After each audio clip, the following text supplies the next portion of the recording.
Hello friends, तो आज हमारा टॉपिक है ब्यूरो ऑफ इंडियन स्टैंडर्ड्स। इसमें क्या है, ISI is the symbol of the organisation called the Indian standard institution. ISI क्या होता है? आईएसआई पहले इसको हम ब्यूरो ऑफ इंडियन स्टैंडर्ड को किस नाम से जानते थे? आईएसआई के नाम से। ISI means Indian standard Institution. Now it is known as Bureau of Indian Standards. This institution was set up in 1947। कब सेटअप हुआ था? 1947 में। It was set up with the aim of maintaining the quality and standard of product material. मतलब इसका M क्या था? तो कोई भी प्रोडक्ट मटेरियल है उसका स्टैंडर्ड और क्वालिटी को मेंटेन करना। इसकी अदर रिस्पॉन्सिबिलिटी क्या है? इंडस्ट्रियल प्रोडक्ट जो होता है उसको सर्टिफिकेशन प्रोवाइड करवाना। तो other responsibilities of institution such as certification of industrial product. इसके क्या क्या एडवांटेजेस हैं? तो सबसे पहला है assuring quality and safety, second है reducing cost, थर्ड है मिनिमाइजिंग वेस्टेज, फोर्थ है इंक्रीजिंग प्रोडक्टिविटी। अब नेक्स्ट है BIS requirement of shampoo.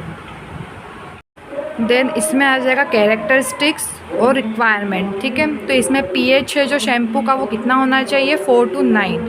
Maximum heavy metals permitted in shampoo, जो मैक्सिमम हैवी मेटल्स है शैम्पू में वो 20 ppm हो सकता है।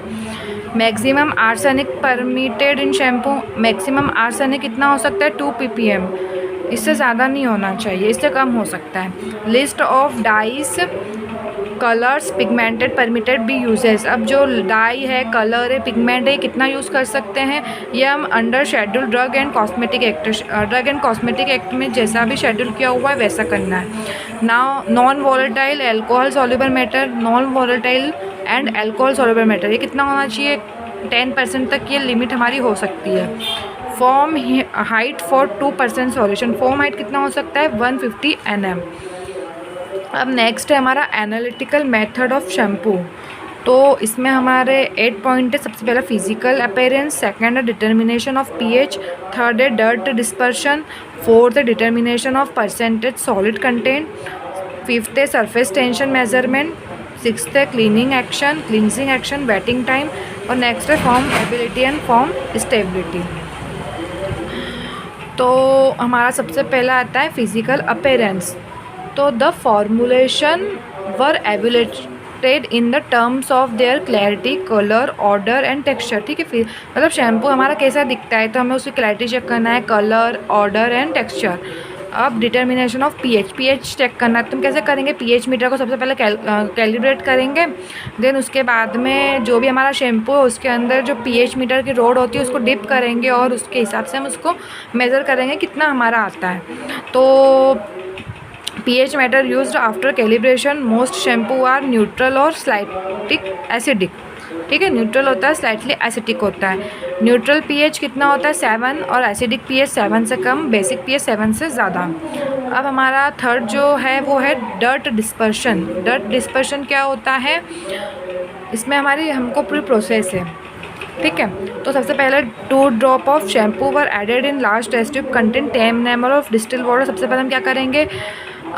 एक टेस्ट ट्यूब लेंगे 10 ml की, उसमें हम डिस्टिल वाटर डालेंगे और 2 ड्रॉप हम शैम्पू की डालेंगे। देन उसमें हम 1 ड्रॉप इंडियन इंक डालेंगे। देन टेस्ट ट्यूब को हम स्टॉपर करेंगे। मतलब स्टॉपर क्या होता है? स्टॉपर जो होता है वो टेस्ट ट्यूब के ऊपर या फिर कोई भी हम जिस पे शेक करते हैं तो ऊपर लगाने का ढक्कन टाइप होता है, उसको हम स्टॉपर बोलते हैं। तो टेस्ट ट्यूब को हम स्टॉपर के हेल्प से कवर करेंगे और शेक करेंगे 10 times. Then ink in the form was established as non-light, moderate and heavy। तो जो इंक में जो फॉर्म होगी, फॉर्म कैसे जनरेट होगी? या तो वो पूरी क्लियर होगी, उसमें कोई कलर नहीं आएगा, लाइट होगी, मॉडरेट होगी या फिर हैवी होगी। यदि जो इंक का कंसनट्रेशन है वो हैवी होता है, दैट मीन्स जो हमारा शैम्पू की क्वालिटी है वो पुअर है। ओके, तो if ink concentration heavy that means quality of shampoo is poor. तो ये हमारा डस्ट डिस्पर्शन मतलब चेक करने की एक प्रोसेस होती है।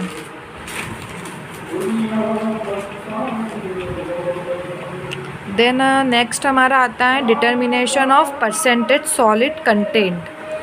ठीक है, इसमें हमें क्या करना है, सॉलिड कंटेंट डिटेक्ट करना है। मतलब आपका शैम्पू है वो है लिक्विड फॉर्म में, अब आप उसको क्या करेंगे, इवॉपरेट कराओगे तो आपके पास सॉलिड कंटेंट आ जाएगा। ठीक है, तो हम इसका उसमें मतलब इस टेस्ट में उसी का हम डिटर्मिनेशन करेंगे कि जो हमारा सॉलिड आया है इवॉपरेट करने के बाद में वो हम कितना यूज़ कर सकते हैं। ठीक है, तो इसमें सबसे पहला पॉइंट हम क्या लेंगे, एक clean dry evaporating dish was weighed. जो इवॉपरेटिंग डिश है, ठीक है, वो हमें वेट करना है, वो ड्राई होना चाहिए। ठीक है, क्लीन होना चाहिए और ड्राई होना चाहिए, वो वेट करेंगे। उसके बाद हम उसमें क्या करेंगे, 4 ग्राम शैम्पू डालेंगे। अब डिश और शैम्पू दोनों को वेट करेंगे। देन एग्जैक्ट वेट है जो शैम्पू का वो हम कैलकुलेट करेंगे। तो हम जैसे कि आप यदि लैब में जाते हो, यदि इवोपरेटिंग डिश लेना है और उसमें हम क्या करेंगे, सबसे पहले उसका वेट हम ले लेंगे कितना आ रहा है, उसको हम लिख लेंगे। फिर उसको हम निगलेक्ट करके और उसको ज़ीरो कर देंगे। देन हम फिर शैम्पू डालेंगे और शैम्पू का वेट लेंगे। ठीक है, 4 ग्राम तक। फिर हमारा जो टोटल शैम्पू का वेट है हमें पता चल जाएगा कितना हमारा शैम्पू का वेट हो रहा है, उसी से पता चलेगा। जब आप इसके वेट को निगलेक्ट करेंगे तो आपको शैम्पू का वेट एग्जैक्ट पता चल जाएगा वेट बैलेंस के ऊपर। ठीक है, तो एग्जैक्ट वेट हम कैलकुलेट करेंगे। Then put the evaporating dish to hot plate until liquid portion evaporate. अब जो इवोपरेटिंग डिश है जिसमें कि शैम्पू रखा हुआ है उसको हम हॉट प्लेट पर रखेंगे जब तक कि जो हमारा लिक्विड है वो पूरा इवोपरेट नहीं हो जाता है। अब हमारे पास क्या बचेगा, सॉलिड बचेगा। तो the weight of shampoo observed, अब जो सॉलिड फॉर्म में हमारा शैम्पू है उसको हम वेट ऑब्जर्व करेंगे। तो जो गुड शैम्पू है वो कितना होना चाहिए, 20 to 30% सॉलिड होना चाहिए। तो good shampoo will be between 20 to 30% solid so that easy to wash. यदि 20 to 30% सॉलिड बचेगा तो हमारा जो हेयर है वो अच्छे से वॉश हो जाएगा। और यदि इससे ज़्यादा यदि सॉलिड होता है तो वो हमारे मतलब हेयर को डैमेज कर सकता है। ओके, देन नेक्स्ट है सरफेस टेंशन मेजरमेंट, है ना। तो इसमें सबसे पहले है 10% shampoo dilute in distil water and room temperature. ठीक है, तो हम डिस्टिल वाटर में शैम्पू को डाइल्यूट करेंगे। देन स्टेल्गोमीटर है, ठीक है, उसको क्लीन करेंगे। इस हम जो सरफेस टेंशन है वो किससे हम मापते हैं, स्टेल्गोमीटर से नापते हैं।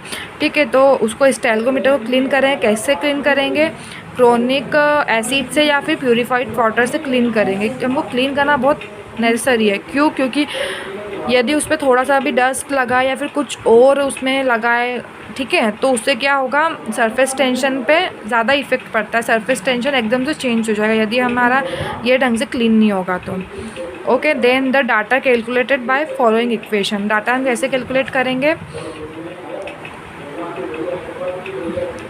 इसको कैलकुलेट करेंगे हम इक्वेशन से। तो ये क्या equation, R2 = W3 - W2 N1 R2 और अपॉन ब्रैकेट में W2 - W2 और N2।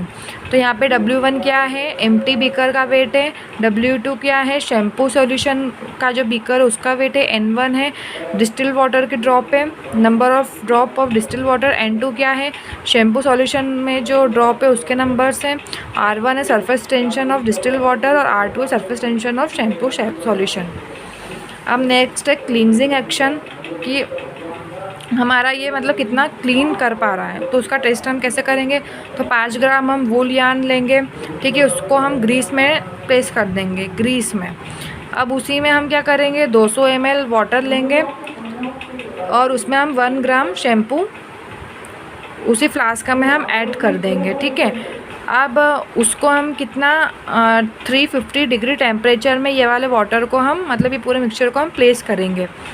ठीक है, अब जो फ्लास्क है उसको फिर हम निकालेंगे उसके बाद में और उसको 4 मिनट के लिए शेक आउट करेंगे। ठीक है, शेक करेंगे। अब उसके बाद हम क्या करेंगे, जो सॉल्यूशन है ना वो हम रिमूव कर देंगे। सॉल्यूशन जो भी है ये वाटर वाला वो रिमूव कर देंगे। और जो सैंपल है, सैंपल कैसा है कि जो हमारा वूल यार्ड का जो सैंपल है ये इसमें कुछ ग्रीसी सा तो लगा होगा, तो जो हमारा सैंपल है वो रह जाएगा।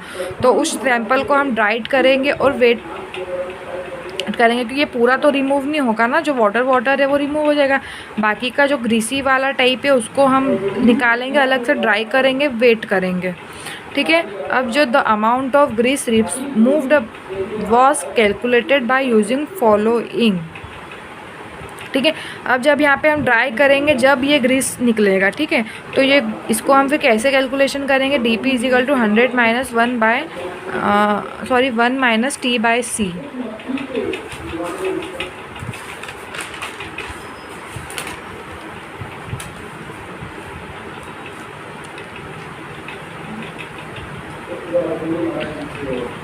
तो इसमें डी पी हमारा क्या है, डी पी है percentage of detergency power, C है weight of sebum in control sample, T है weight of sebum in test sample. अब नेक्स्ट है हमारा वेटिंग टाइम। वेट का मतलब हमको क्या पता है, गीला, तो हम इसका कैसे चेक करेंगे वेटिंग टाइम की, हम जैसे सोक करना, किसी भी चीज़ को सोक करना है ना, ठीक है, तो इसमें हम सोक करवाएंगे। कैसे करवाएंगे, तो the canvas was cut into 1 inch diameter disc. Canvas को हम 1 इंच मतलब कट करेंगे और उसके जो एवरेज वेट है वो 0.44 ग्राम तक होना चाहिए। अब disc was floated on the surface of shampoo solution of 1% weight by volume. अब हम क्या करेंगे, किसी भी हम जो है मतलब ऐसा प्लेट वगैरह, उसमें हम शैम्पू निकाल लेंगे 1% वेट बाय वॉल्यूम का, उसमें हम ये जो कैनवास है उसको ऐसे ऐसे ऐसे करके सक करवाएंगे, ठीक है, शैम्पू उसके अंदर सक करवाएंगे। उसके बाद में स्टॉप वॉच स्टार्ट करेंगे और जो the time required for the disk to being seen was measured noted as waiting time। अब टाइम मेज़र करेंगे हम, ठीक है, कितने टाइम में जो हमारा कैनवास है वो शैम्पू को सिंक कर रहा है उसको हम मेज़र करेंगे। अब नेक्स्ट है foam ability and foam stability. तो इसमें है सिलेंडर फॉर्म एबिलिटी मतलब कि क्या है, जो हम यदि शैम्पू है, शैम्पू में हमने वाटर मिला दिया और उसको हमने अच्छे चेक करा तो उसमें क्या फॉर्म जनरेट हो जाएगा। तो हम चेक कर रहे हैं तभी तो हम उस फॉर्म हम उसको कैलकुलेट मतलब उसको डिटरमाइन कर पा रहे हैं। तो उसके लिए हमारी जो प्रैक्टिस कौन सी होगी, जो हम मेथड यूज़ करेंगे वो cylindrical shake method was mostly used for determining forming ability. इसमें क्या करेंगे, 50 ml वाटर लेंगे, 1% शैम्पू सॉल्यूशन लेंगे, ठीक है, उसको हम 250 ml के जो सिलेंडर होता है उसमें डालेंगे और उसको कवर करेंगे और अच्छे से चेक करेंगे। देन जो भी टोटल वॉल्यूम आया फॉर्म का उसको हम रिकॉर्ड करेंगे चेक करने के बाद में। तो ये हो गया हमारा form ability and foam stability. अब आता है नेक्स्ट BIS स्पेसिफिकेशन। तो ये भी बहुत इंपॉर्टेंट होता है। तो इसके 6 पॉइंट है, scope, preference, requirement, packing and marking, sampling, quality of free agents, ठीक है। अब ये जो वाला जो पॉइंट है रिक्वायरमेंट, ये हमने आगे पढ़ा था, वो हमने टेबल बनाई थी, ठीक है, तो रिक्वायरमेंट में वो डालना है। बाकी हम स्कोप में देख लेते हैं। तो this standard prescribe requirement and method of sampling and test for shampoo based on surfactant, ठीक है।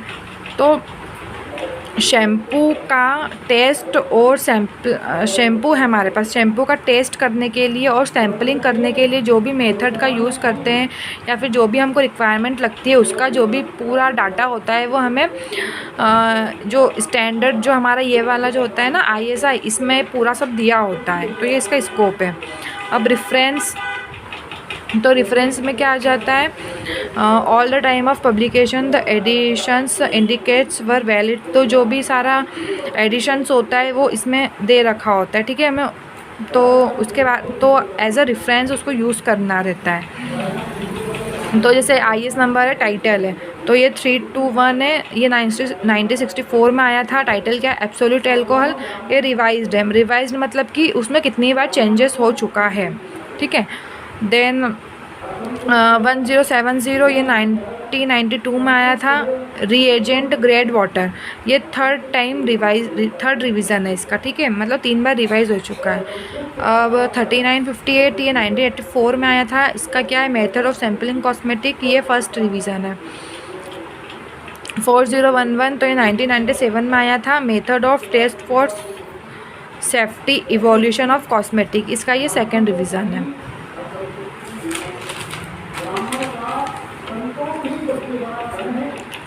देन आता है इसमें पैकिंग एंड सैम्पलिंग। तो shampoo will be packing packing in glass और प्लास्टिक कंटेनर, ठीक है, वो ये ग्लास और ग्लास कंटेनर में इसमें शैम्पू होना चाहिए, उसके अंदर क्या क्या मार्क होना चाहिए, तो मटेरियल का नाम होना चाहिए, ठीक है, उसका मैन्युफैक्चर, एक्सपायरी, नेट कंटेंट कितना है, बेच नंबर कितना है, उसमें कौन कौन से इंग्रेडिएंट मिले हुए हैं, कितने कितने क्वांटिटी मिले हुए हैं, सब ऐसे पॉइंट बना बना के हम यहाँ पे लिख देंगे। ये जस्ट फॉर एग्जांपल मैंने 4-5 लिखे हैं।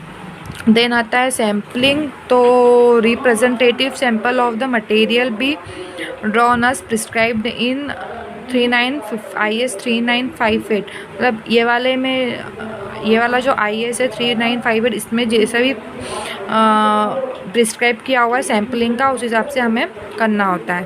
Test for all requirement shall be carried out on a composite sample. Composite sample मतलब क्या होता है, वेस्ट, ठीक है, इसका मतलब होता है वेस्ट। तो जो भी हमारा वेस्ट सैंपल है उसके लिए हमें क्या क्या रिक्वायरमेंट लगती है वो भी हमें सब इसी में मिलेगा, ठीक है। अब नेक्स्ट आता है क्वालिटी ऑफ रिएजेंट, तो जो केमिकल है वो प्योर होना चाहिए और डिस्टिल्ड वाटर है वो हमें हमेशा टेस्ट में यूज़ करना चाहिए। दूसरा वाटर जो होता है ना, प्यूरीफाइड वाटर है या फिर टैप वाटर है, वो यूज़ नहीं करना चाहिए, सिर्फ डिस्टिल्ड वाटर ही हमें टेस्ट के लिए यूज़ करना चाहिए।